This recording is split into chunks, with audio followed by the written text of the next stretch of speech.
يا اهلا بيكم متابعين القناه. الاخبار عاملين ايه؟ بما ان احنا معانا الوايانج الار اس النهارده، عايز اقول لكم ازاي تلف البايك على محوره بشكل ضيق. لو انت في مكان مش عارف تحرك البايك قدام ورا قدام ورا قدام ورا قدام ورا عشان تلفه، وازاي تلف على الكيرفات على السرعات العاليه باقوى درجه وتلف صح. تمام، حلو. احنا النهارده على طريق وفي عندنا كوبري فوق هنا في لفات هنطلع ونتعلم عليه. بس الاول، ازاي لو انت في مكان زي كده عايز تلف البايك الناحيه التانيه تقدر تتصرف، خصوصا لو معاك موتوسيكل زي ده، واحيانا بيبقى السكوتر. في حركه حلوه كده بيعملوها، بيلفوها على السنتر ستاند الموجود هنا ده. فكل الحركه دي تعملها انك بتلف الجادون هنا وبتمسك بالجزء البعيد وبتشد عليه كده عشان تحمله على النص، وتبتدي انك تشد كده وانت بتجيب اللي على الجنب عشان ترفعه كده، وتبتدي انك تلف كده، تبتدي انك تلف على الاتجاه الاخر، فبتخليه من الاخر على المحور اللي هو السنادة، تبتدي انك تلفه. الحركة دي مش مؤذية نهائيا على البايك ولا على السنادة مهما كان وزنه.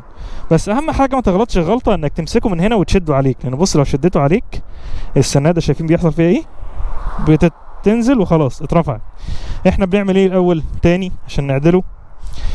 بتحمله الاتجاه ده شوية على الاتجاه ده هنا شوية، وبتبتدي انك تلف اهو. فاهميني شوية الدنيا ماشية ازاي؟ خلاص انت كده لفيته. الحركة دي حلوة للناس اللي عندها جرس صغير عايز يعكس الموتوسيكل، مفيش مكان كبير. طيب ندخل بقى على النقطة التانية. اعمل لي بقى لايك هنا الحلو وادعمنا. عايزين يا جدعان نوصل 200,000 على اليوتيوب. 200,000 يا جدعان بقالنا كتير. اذا وصلت لنا 200,000 هنعمل جوائز حلوة قوي وانت فصلها في فيديو تاني. بس عايزين نوصل 200,000. حطوا لنا كومنت تحت وخلينا نطلع نجرب ازاي نلف. طيب عشان نطلع وتلف لفه كيرف قوي، دايما الناس انت لو عايز تلف شمال بتلف الجادون كده، ولو عايز تلف يمين بتلف الجادون كده. طبعا انت هنا على السرعات الموضوع مختلف. طيب يعني ايه الكلام ده؟ يعني انت لو عايز تلف يمين على سرعه قليله زي اللي انا همشي على واحد، هتلف الجادون كده. هندخل على السرعات العاليه العكس. طب ازاي يا عم؟ ازاي انا هلف الجادون شمال هقوم داخل يمين؟ هقول لك انا بقى. بص، احنا على السرعات العاليه زي ما هنعمل اللي هي مثلا 60 70 مش بنلف شمال بالحرف بالمعنى الحرفي يعني، ولكن بنزق الموتوسيكل من هنا شويه، فده اللي بيخلي الموتوسيكل يميل كده، فبنبقى على حرف الكاوتش ده اللي بيخلينا نقدر ندخل في الكيرفات اقوى واسرع، بدل ما انت بتكون ملجلج مش عارف تمسك ده ازاي والحكايه دي.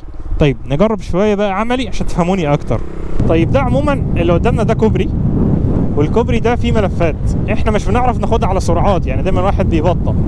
طبعا كده كده هدي براحتك علشان لو مش شايف، ولكن انا بكلمك على سرعه. بص هزق من هنا هتلاقيني على طول اخر الكيرف. شايفين قاعد ازق كده، انا قاعد ازق كده كاني بلف ناحيه الشمال. شايفين مش ماسك من هنا اصلا، وده اللي بيخليك تلف كيرف قوي زي ده. انا ممكن اسرع زي ما انا عايز اهو على 60 اهو.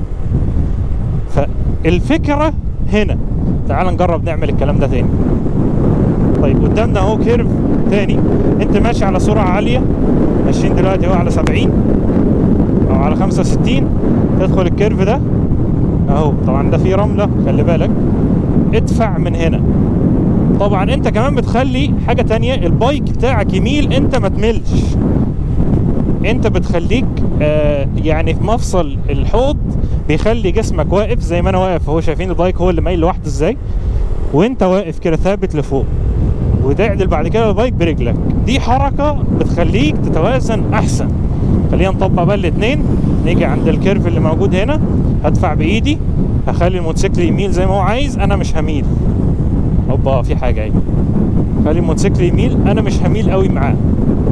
طيب مش هتميل قوي معاه عشان يا جماعه احنا على كوبري وعلى سرعات 70 80. لو انت على سرعات عاليه ومعاك ريس عادي تميل معاه، بس احنا دلوقتي بنطلع كوبري مش بنتخطى في الحارات. فاهمني ازاي؟ يا رب ما كانش لخبطتكم بس شويه. خلينا نرجع في الاساس عشان دي اكتر حاجه بتفيد الناس. ان انت عايز تاخد كيرف، عايز تاخد غرزه ازاي تلف، انك هتلف عكس الموضوع. ده اللي بيسموه هنا الكاونتر ستيرنج، يعني انك تلف العكس. بص جنب العربيات تقدر تدخل براحتك اهو. مش بس كده، كمان في نص الكيرف انت ممكن تقوي الكيرف بتاعك عشان تغرز بين عربيات في الكيرف. يعني بقول لك قد ايه الموضوع فيه مرونة.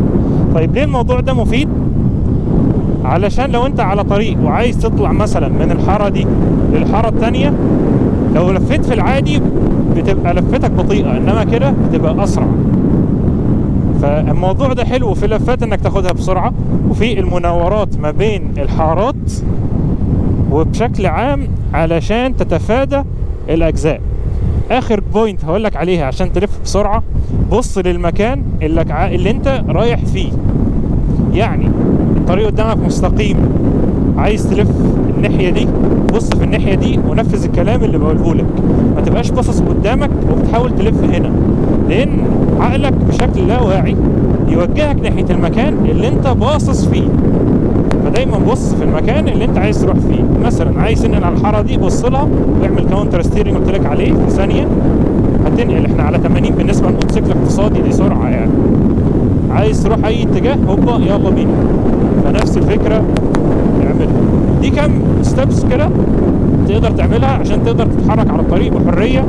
لف عكس الاتجاه اللي انت عايز تمشي عليه، بص في المكان اللي انت المفروض تروح فيه. جسمك لو على طلعات حادة زي دي ما تخلوش يميل قوي مع الموتوسيكل.